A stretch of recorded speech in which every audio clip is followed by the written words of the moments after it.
My parents ignored every call from my surgeon because my brother needed help signing papers for his new business. So I had my lawyer come to my hospital room, and when they finally arrived with fake tears, they found out exactly what their favoritism had cost them. My surgeon called my parents 11 times. 11. I know the number because the call log was on my phone when I came out of recovery.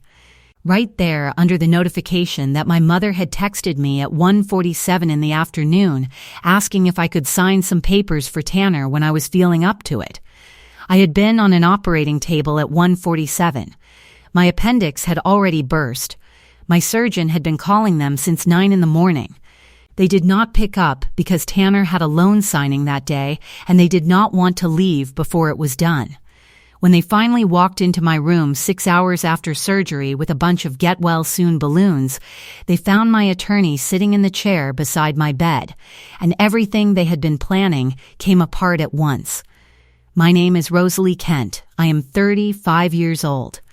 I manage residential and commercial property in Millbrook, Indiana, and I also hold the power of attorney over a piece of family property that my grandfather left in my care before he died. That detail matters. That is why they needed my signature. That is why 11 calls went unanswered.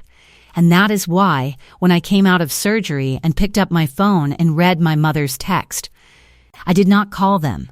I called Ford Ashby instead. Drop a comment telling me where you're watching from and subscribe to Calm Life Stories, because what happened in that hospital room is the whole reason I'm telling this story. Let me give you the background before I give you the room. Let me tell you what the pattern looked like before this, because a burst appendix is not where this story starts. It starts earlier than that. When I was 12, I had a piano recital on the same afternoon as one of Tanner's baseball games. I had been practicing the piece for 10 weeks. I had a solo. My parents came to neither event because the scheduling conflict made them anxious, and they handled the anxiety by staying home entirely.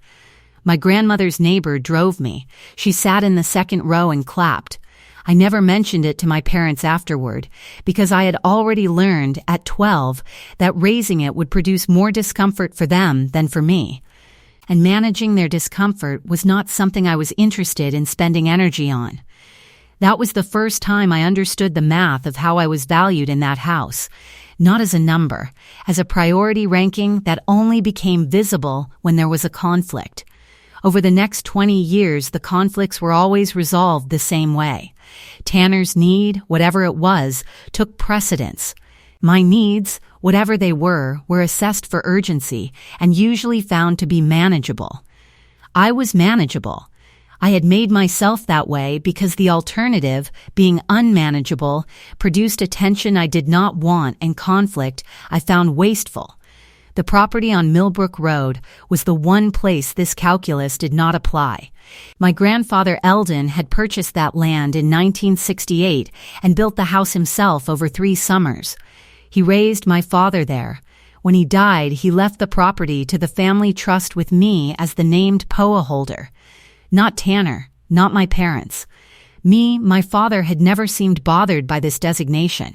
My mother had never commented on it directly, which is how she handles things she disagrees with but cannot argue against without revealing what she disagrees with. I understood why Grandpa had chosen me. I did not need him to explain it. He had watched me manage things carefully since I was old enough to understand what management meant. He had also watched Tanner's first loan come and go, had co-signed it himself, had watched the business close, had watched the default get resolved through his own estate, and had said nothing publicly about it because he was not the kind of man who made people small in front of others. But I knew he had taken a long look at that situation and drawn a conclusion. That conclusion was the POA in my name. I grew up the older of 2 children in Millbrook. My brother Tanner is 3 years younger. Tanner has always been the one my parents organized themselves around, not because he needed more love, but because he generated more chaos, and in my family, chaos was always treated as need. Tanner dropped out of college after 1 semester. My parents paid for a second enrollment at a different school. He dropped out again. They paid for a trade certification program he completed halfway. He opened a landscaping business at 26 with a loan my grandfather co-signed. The business lasted 14 months. The loan did not pay itself back. My grandfather's estate absorbed part of the default. Nobody at the family table called it what it was. I watched all of this from a specific angle. I was the one who kept the schedule and paid rent on time and got the property management license and built the client list from 12 properties to 41 in 6 years. I did not do this to earn their attention. I had given up on that early enough that the loss was no longer fresh. I did it because I am the kind of person who finishes what she starts, and because my grandfather saw that in me from the time I was 12 years old, and he told me so in specific language that I have not forgotten. My grandfather Eldon died 2 years before the surgery. In his estate, he left me the power of attorney over the family property on Millbrook Road, a 3-acre parcel with a house he had built in 1971. The property was unencumbered. No mortgage, free and clear. He told me privately, 6 months before he died, that I was the only person in the family he trusted to hold that designation without being pressured into using it badly. He looked at me across the kitchen table and he said, "If they ever try to use that house for Tanner again, you say no and you don't explain yourself." I said I understood. He said, "I know you do. That's why it's you." I thought about that conversation a lot in the 3 hours after surgery when I was lying in a hospital bed alone with an IV in my arm and my phone on the tray table and Rhett in the chair by the window. I thought about it while I was reading the text my mother had sent at 1:47 p.m. I thought about the 11 missed calls from Dr. Wells's office. I thought about the fact that my parents were 40 minutes away the entire time. The pain had started the night before, actually. I thought it was something I had eaten. I took 2 ibuprofen and went to sleep and woke up at 4 a.m. with the kind of pain that does not respond to ibuprofen or position changes or the passage of time. Rhett was awake because I was awake. He sat on the edge of the bed and put his hand on my back and he said, "We're going to the hospital." I said it was probably nothing. He said, "We're going anyway." That is the kind of person Rhett is. He goes to the hospital when you say it's probably nothing. He sits in a waiting room for 4 hours in his coat. He calls your mother when the surgeon cannot reach her, and he tells her your appendix has burst and you are in surgery, and he listens to her say she'll come when they're done at Tanner's signing, and then he does not tell you about that conversation until you ask him directly, because he is trying to figure out how to say it in a way that does not hit you harder than you can take while you still have an IV in your arm. He did not succeed at softening it. There is no soft version of what she said. He told me word for word. She always pulls through. That was what my mother had said. I had just come out of abdominal surgery for a perforated appendix, and the sentence my mother reached for when she heard was "she always pulls through." As if my survival were a personality trait rather than an outcome, something reliable I could be counted on to produce regardless of what support was or wasn't in the room. I asked Rhett what he had said back to her. He said he had told her I was in surgery, one more time, very clearly. She had said they would be there. Then she had sent the text at 1:47 asking about Tanner's papers. Here is what happened the day of the surgery, in sequence. I woke up at 4 a.m. with pain I could not explain, and by 6 a.m. I knew something was wrong in a way that required a hospital. Rhett drove me. We were at St. Vincent's by 7:15. The attending diagnosed the appendix within the hour. Dr. Priya Wells, my surgeon, spoke to me at 8:40 and told me we were moving to the or by 9:30. She asked me for emergency contacts. I gave her my parents' names and number. I gave her Rhett's number as the secondary. She called Rhett first because he was standing right there. Then she called my parents. My father's phone went to voicemail on the first try. She left a message. She called back at 9:22 before I went in. Voicemail again. She called my mother's number at 9:31. It rang through. She called again at 10:05.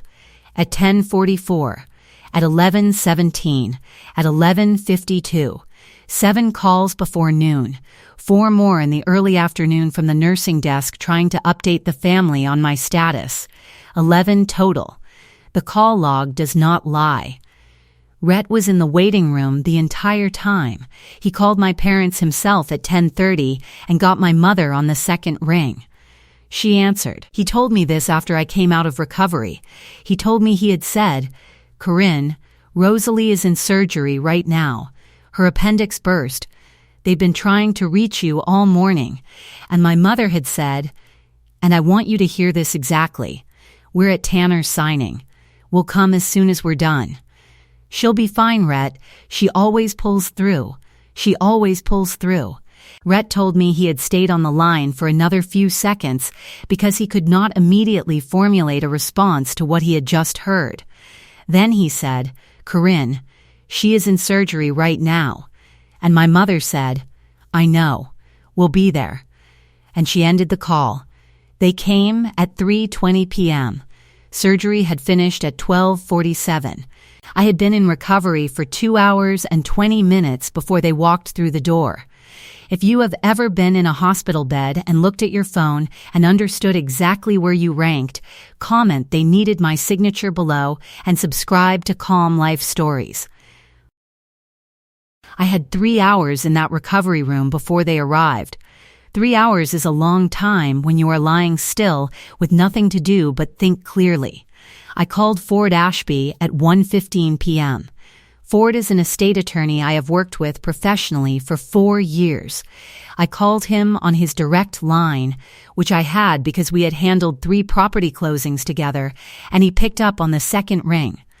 I told him I was at St. Vincent's, that I had just come out of surgery, and that I needed him to come to my room with the POA amendment documents I had asked him to prepare 3 weeks earlier. He asked me if I was sure about the timing. I said I was. He said he could be there by 2:30. I said that would work. I want to tell you why those documents already existed. 3 weeks before the surgery, I had received a phone call from a loan officer at Millbrook Savings. She was calling to confirm my verbal agreement to co-sign a business development loan for Tanner. I had not given any verbal agreement. I had not spoken to anyone at Millbrook Savings. I had not spoken to Tanner about any loan. I told the loan officer that clearly. She said she had documentation indicating I had agreed in principle and that my signature was anticipated. I asked her to send me the documentation. She emailed it that afternoon. The documentation was a loan pre-approval letter for $118,000. In the notes section, in my mother's handwriting on a scanned supplemental form, it said, "Co-signer Rosalie Kent, POA over family property at Millbrook Road, has verbally confirmed participation. Signature pending." I had confirmed nothing. I had been told nothing. My name had been placed on a lender's file as a committed co-signer without my knowledge, and the family property my grandfather had trusted me to protect had been listed as collateral for a loan I had not agreed to. I called Ford the same afternoon. I told him what I had received. He told me the cleanest protection was to transfer the POA to a formal trust structure that removed my ability to co-sign without a multi-step legal process, which would make the family property effectively inaccessible as collateral for any future loan without significant legal obstacle. I told him to prepare the documents. He prepared them. I had not signed them yet because I had wanted to tell my parents what I was doing before I did it. I had been waiting for the right moment. I thought I had more time.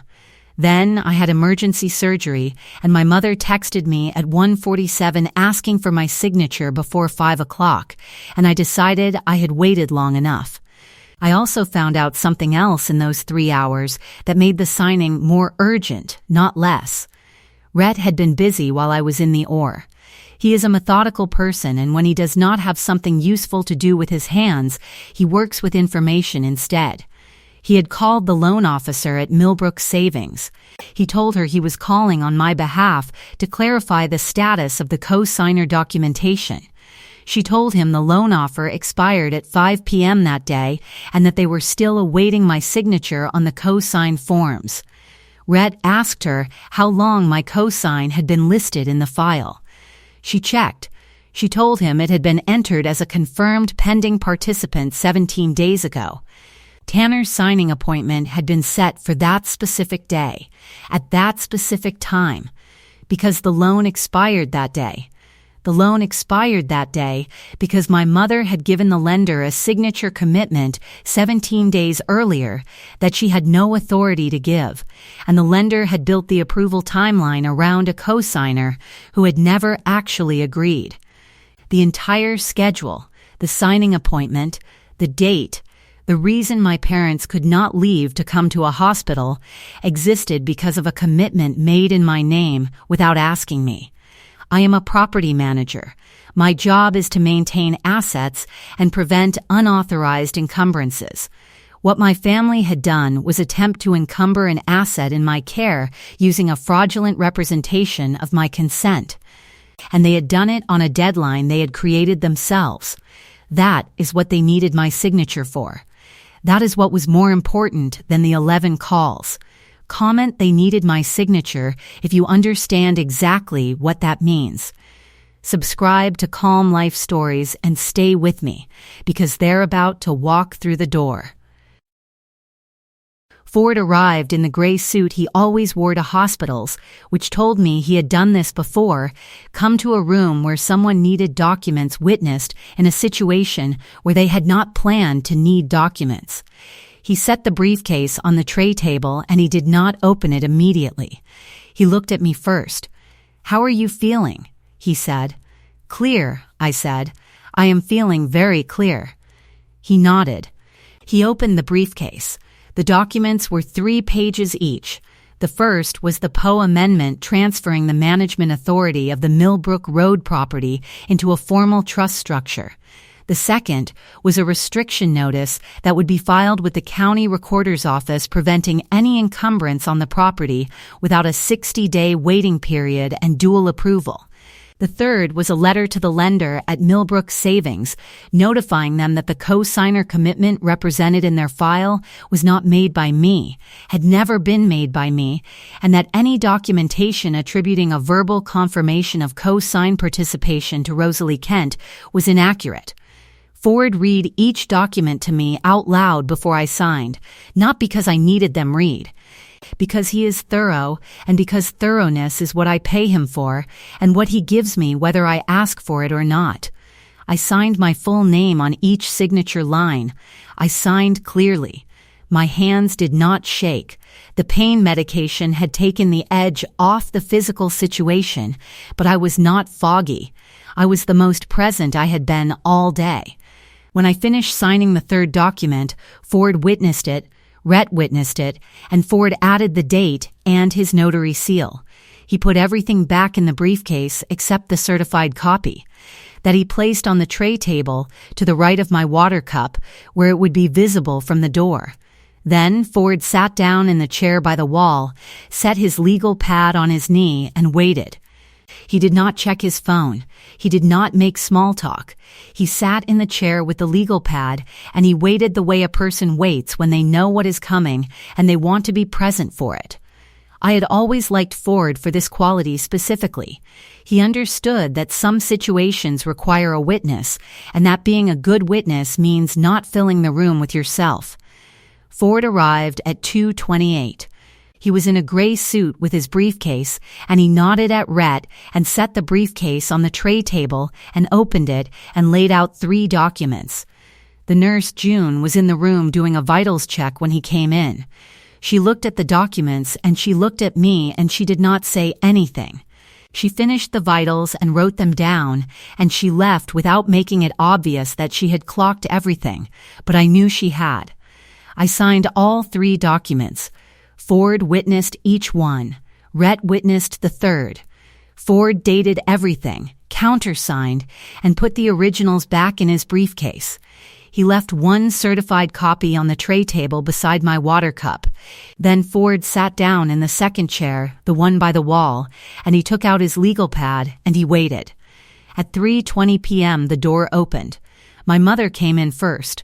She was carrying 5 get-well-soon balloons on silver ribbons, the foil kind, and they bumped against the doorframe when she came through. My father, Sherman, was behind her. They had driven 40 minutes from Tanner's signing appointment, and my mother had, apparently, stopped somewhere for balloons. She had found time for balloons, but not for 11 phone calls from my surgeon. She saw me, and her face arranged itself into the expression she uses for distress. Her eyes went wet. Her hand came up to her mouth. Let me describe the 5 seconds when my mother walked in and saw Ford before I tell you what she said. She came through the door leading with the balloons, which meant the first thing visible was silver foil saying "Get well soon," and then her face below it arranged in the expression she had prepared in the 40-minute drive from Tanner's signing. The expression was soft, eyes slightly wet, chin up to manage the wetness. She had done the emotional preparation in the car, and she arrived ready to perform it. Then she crossed the threshold and saw the briefcase on the tray table. Her eyes went to it, then to Ford in the chair, then to the certified copy on the tray table to the right of my water cup, positioned exactly where Ford had placed it when he put the other documents away, positioned exactly where it could be seen from the door. The expression she had prepared did not hold. The softness left her face in the way liquid leaves a glass when it tips, all at once, completely. What was underneath it was not grief and not guilt. It was calculation. She was calculating what she was looking at and what it meant before she said a word. That calculation took 5 seconds. I counted. Then she said, "What is this?" And I told her to close the door. Her eyes went to the briefcase, to the certified copy on the tray table, back to Ford, back to me. My father walked in and stopped. "What is this?" my mother said. "Not a question." "Close the door," I said. Sherman closed it. My mother set the balloons down against the wall. They floated and bumped together softly. She was still looking at the documents on the tray table. "Rosalie," she said, "what did you do?" "I protected the property Grandpa left in my care," I said, "the way he asked me to." Her face shifted. The distress performance went somewhere, and what came out from behind it was the thing I had seen occasionally across 35 years, the version of my mother that doesn't bother to manage itself. "We needed that cosign," she said. Her voice was controlled, but just barely. "You knew that. The deadline was today. Tanner has been working toward this for 2 years, and the window was closing, and this was not a complicated thing we were asking. A signature. One signature on a form you had already agreed to in principle." "I had not agreed to anything," I said, "in principle or otherwise." "We knew you would," she said. "We knew you would come through. You always come through." "That is not the same as not having your agreement. We just moved ahead because there was no time to stop and have a formal conversation about it." "You put my name on a federal loan document," I said. "That is not a conversation shortcut. That is a fraudulent representation." She made a sound, not a word. A sound that meant she had heard the word fraudulent and had rejected it as dramatic. "You are lying in a recovery room after a surgery that went perfectly, and you are using the word fraudulent. Rosalie, we are your parents. We did not commit fraud. We made an optimistic assumption about what you would do when you understood the situation. I was in surgery," I said again. "You were unconscious," she said, and now her voice filled the room the way it fills rooms when she has stopped managing it. "That is not the same thing as being unavailable. The moment you woke up, you could have answered a text. You could have said, 'Yes, I will sign, handle the logistics,' and this whole conversation would not be happening. Instead, you called a lawyer. Instead, you signed paperwork that locks out your own family from an asset that belongs to all of us. Instead of helping your brother on the one day, the one specific day in 2 years that he needed something, you chose this." I looked at her. I did not raise my voice. Mode 2 means the protagonist stays lower than the room. The loan officer at Millbrook Savings has a form in my name, I said, stating that I verbally confirmed co-signed participation 17 days ago. I did not make that call. I have never spoken to anyone at Millbrook Savings about Tanner's loan. Whose handwriting is on that form, Mom? She said nothing. I have the scan, I said. Ford has the scan. The loan officer has the original. My father sat down slowly in the corner chair. He put his elbows on his knees, and he looked at the floor in the way he always looks at floors when something has been built without his full awareness and has now arrived somewhere he did not expect. That was a formality, my mother said. You were going to sign. We knew you were going to sign. We were just confirming what was already true. I was not going to sign, I said. She stared at me. I called Ford 3 weeks ago, I said. The day I got the call from Millbrook Savings, I told him what had been done in my name. I asked him to prepare the amendment documents. I was waiting to tell you before I signed them because I wanted to give you the chance to explain it. I paused. You didn't call me. You didn't explain. You put my name on a lender's file, and you built a deadline around it, and when my surgeon called 11 times on the day that deadline landed, you didn't answer, because leaving would have cost Tanner the loan. My mother's voice went up a register. He needs this. He has been trying to rebuild for 2 years, and this is his best shot, and you are lying in a hospital bed that is not even a serious situation anymore. The surgery went fine. Dr. Wells told us yourself it was routine, and you are acting like we abandoned you when we were handling a crisis that was time-sensitive in a way your recovery was not. The surgery went fine, I said, because Dr. Wells is good at her job. Not because it wasn't serious. A burst appendix is serious, Mom. The fact that I survived it doesn't retroactively make the 11 calls routine. Tanner only gets one shot at this, she said. Her voice was full now, filling the room. You'll recover. You always recover. But if that loan falls through today, there is no second chance and everything he has been building collapses, and you are sitting here with a lawyer. Instead of helping your brother and I need you to understand that this family does not function if Tanner cannot function.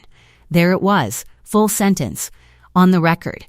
You were right, I said. I recover fine. I've been recovering from this family my entire life. Tanner's shot didn't make it. That's not my surgery's fault. That is the fault of whoever told a lender I had agreed when I hadn't. My mother looked at Ford. She looked at the certified copy. She looked at me. The calculation was running behind her eyes, and it was coming up with an answer she didn't want to reach. You had this planned, she said. Her voice went flat. The volume dropped out of it before the surgery. You had this planned weeks ago. You were never going to sign. You let us believe you were going to sign, and you were building this the entire time. I was waiting to tell you first, I said. I gave you 3 weeks. You did not tell us anything. You did not ask, I said. You told a loan officer my signature was coming, and you built a deadline around it, and you called it a formality. You did not ask me. You assumed. She looked at the balloons she had set against the wall. The silver ribbons hung loose from her hand for a moment. Then she let them go. She turned to Ford. Can this be reversed? Is this reversible? Ford looked at her calmly. The amendment is filed and witnessed, he said. The transfer to the trust structure is complete. The family property is no longer accessible as collateral for any third-party loan without a multi-step legal process that would take a minimum of 60 days. The loan expires today, she said. Yes, Ford said. She turned back to me. Her voice dropped. You did this on purpose. You planned this. You had this ready before you even went into surgery. I had it ready 3 weeks ago, I said. I was waiting. You ran out of time, not me. This is your brother, she said. This is your family. That property was your grandfather's, and he would not have wanted you to use it as a weapon against your own brother. I thought about what my grandfather had said to me 6 months before he died. If they ever try to use that house for Tanner again, you say no and you don't explain yourself. Grandpa left that property in my care, I said. Not Tanner's, not yours. Mine. He made that choice specifically. I think if you're asking what he would have wanted, you already know the answer, and it's the same answer I'm giving you right now. My father's voice came from the corner. Quiet, he had not spoken since he came in. "Corinne," he said. "Stop," she looked at him. "Stop," he said again. That was all. She looked at the balloons against the wall, then at Ford, then at the certified copy on the tray table. She picked up the ribbons of the balloons, all 5 of them, and she stood there holding them, and the balloons bumped and floated and said "Get well soon" in silver letters, and the room was completely still. "I want to go home," she said. No one stopped her. She walked out. The balloons went with her. My father stood up slowly from the corner chair, and he looked at me, and he looked like a man standing at the end of a road he had been walking down for 35 years and had only just identified. "I should have made her answer the phone," he said. I did not say anything. He nodded once. Then he left. Ford closed his briefcase. Rhett looked at the door. June came back in to check my vitals again, and she checked the machine and wrote the numbers down, and she said, very quietly, "You want some water?" I said yes. She brought it. She did not make it mean anything. She just brought the water. Here is what happened after. The voicemail Tanner left at 4:44 was 2 minutes and 12 seconds long. I know because I have listened to it 3 times, not out of masochism, but out of the professional habit I have developed of reviewing documents fully before I file them. That voicemail is in a file. He said I had destroyed 2 years of his work. He said I had never supported him the way a sister should, and that this proved it. He said the property should have been available to the family, that Grandpa would have wanted it used for family purposes, and that keeping it locked up in a trust while he struggled was the most selfish thing I had ever done. He said I was spiteful, and that I had done this to punish him for existing. He said the word selfish 3 times in 2 minutes and 12 seconds, which is once every 44 seconds, which told me more about what word he had arrived at emotionally than anything else in the message. He was not entirely wrong that it had consequences for him. He was wrong about almost everything else. When I called him back the next morning, I said one sentence clearly. The loan officer's fraudulent consent form was in my file and not in anyone else's hands, and as long as he did not contact me about the property again, that was where it would stay. He understood that sentence. Tanner has always understood sentences about his own exposure very quickly, which is one of the things that makes him frustrating to deal with, because the intelligence that lets him understand exposure so quickly is the same intelligence that should have prevented the situation in the first place. He said he understood. I said good. I ended the call. I have not spoken to him since. I do not know whether that is permanent. I am not projecting that far. The loan at Millbrook Savings expired at 5 p.m. that day. Tanner called my cell at 4:44. I did not answer. He left a voicemail. He said I had destroyed something he had spent 2 years building, and he hoped I was proud of myself. He said I had always been the one who held the family back with my rules and my paperwork and my need to control everything our grandfather had left. He said I had done this on purpose, and he was right. I had done it on purpose. On purpose is not the same as wrong. I called Tanner back the following morning from the hospital bed because I was still there for observation and I had time, and I wanted to say one thing clearly. When he answered, I said, "The loan officer has a form with fraudulent documentation of my verbal consent. I did not report that to anyone. I'm telling you now so you understand that I could have and I chose not to. That choice stays in place as long as you don't contact me again about the property." He was quiet. Then he said he understood. I believed him. Tanner is not stupid. He is just accustomed to other people absorbing the cost of his decisions. I want to spend a moment on my father's card because I have thought about it more than anything else that happened in the weeks after the surgery. Sherman Vance is not a cruel man. He is a man who has spent 40 years choosing the path that required the least confrontation, and the path of least confrontation in my family has always run through agreement with my mother's priorities. He did not call the lender, he did not sign the consent form, he did not set the deadline or pressure the loan officer or move my name onto a document without my knowledge. What he did was stand next to all of that while it was happening and say nothing that would have stopped it. That is its own category of decision. I understand this. I am not confused about what it means or what it costs. But I also understand that standing next to something while it happens and remaining silent is not the same as being innocent of it. It means you made a calculation about what intervention would cost you, and you decided the cost was too high. His card said 5 words. I should have made her answer. Not I should have answered. I should have made her.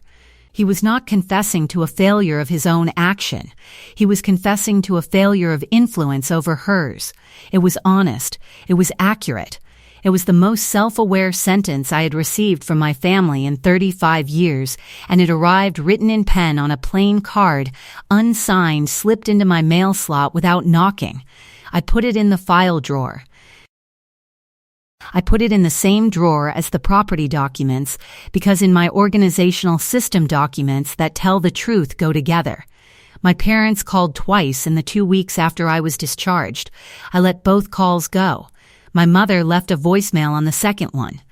She said she was sorry for how things had gone, and that she hoped I knew they loved me, and that she had been overwhelmed that day and made poor choices. She did not say anything about the fraudulent consent form.